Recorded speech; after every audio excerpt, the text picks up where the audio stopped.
السلام علیکم ورحمۃ اللہ وبرکاتہ۔ اللہم صلی علی محمد وعلی آل محمد وبارک وسلم۔ 14 رمضان المبارک کے وظائف کے ساتھ آپ کی خدمت میں حاضر ہوں۔ امید ہے پچھلے وظائف مکمل کیے ہوں گے۔ 14 رمضان المبارک آج کے دن کے تقدیر بدل وظائف۔ سحری کے بعد فجر سے پہلے ہم نے جو وظائف کرنے ہیں وہ یہ ہیں کہ یہ دعا ہے جو ہم نے 7 مرتبہ پڑھنی ہے۔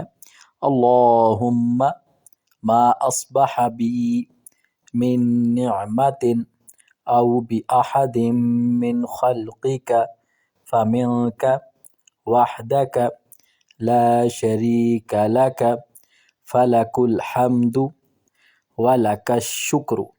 7 مرتبہ یہ دعا پڑھنی ہے۔ پھر اس کے بعد ایک اور دعا ہے، یہ بھی 7 مرتبہ پڑھیں گے۔ اللہم انی اعوذ بک من جہد البلاء ودرک الشقاء وسوء القضاء وشماتۃ الاعداء۔ 7 مرتبہ۔ پھر المتکبر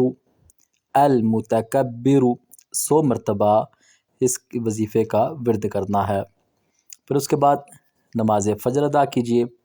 نماز فجر کے بعد رضیت باللہ ربا وبالاسلام دینا وبمحمد نبیا۔ 7 مرتبہ پڑھیں۔ 13 پارے ہمارے مکمل۔ 14ویں کا آغاز رکوع نمبر 6 تک تلاوت کیجیے نماز فجر کے بعد۔ پھر ظہر تک جتنا ٹائم میسر آئے اللہ تبارک و تعالیٰ کے ذکر میں ٹائم کو صرف کیجیے۔ نماز ظہر اس کے بعد تسبیح ہے، سبحان اللہ وبحمدہ سبحان اللہ العظیم۔ 100 مرتبہ یہ تسبیح پڑھنی ہے۔ پھر مختصر درود شریف ہے، اللہم صلی علی محمد اللہم صلی علی محمد۔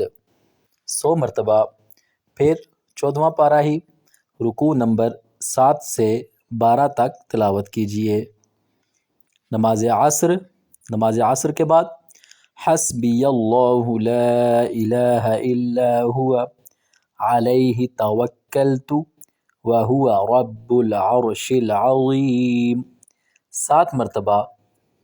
پھر الواسع الواسع الواسع 100 مرتبہ اس کا ورد کرنا ہے۔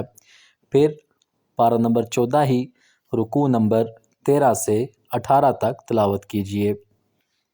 پھر اس کے بعد افطار کے بعد نماز مغرب کے بعد بہت مجرب وظیفہ ہے، بسم اللہ الذی لا یضر مع اسمہ شیء فی الارض ولا فی السماء وہو السمیع العلیم۔ 3 مرتبہ یہ دعا ہے، یہ پڑھنی ہے۔ پھر اس کے بعد یا حی یا قیوم برحمتک استغیث اصلح لی شأنی کلہ ولا تکلنی الی نفسی طرفۃ عین۔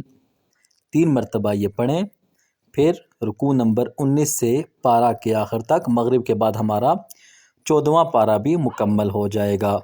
پھر نماز عشاء کے بعد سورہ فاتحہ شریف 7 مرتبہ تلاوت کیجیے۔ اس کے بعد دعا ہے، 3 مرتبہ پڑھنی ہے، اللہم عافنی فی بدنی اللہم عافنی فی سمعی اللہم عافنی فی بصری لا الہ الا انت۔ 3 مرتبہ یہ دعا پڑھنی ہے۔ پھر معمول کے مطابق سورہ ملک شریف، سورہ واقعہ شریف، سورہ الف لام میم سجدہ شریف تلاوت کیجیے۔ ایک مرتبہ تمام امت مسلمہ کے لیے دعا کیجیے، اللہ تبارک و تعالی ہم سب کا پڑھنا پڑھانا اپنی بارگاہ میں قبول و منظور فرمائے۔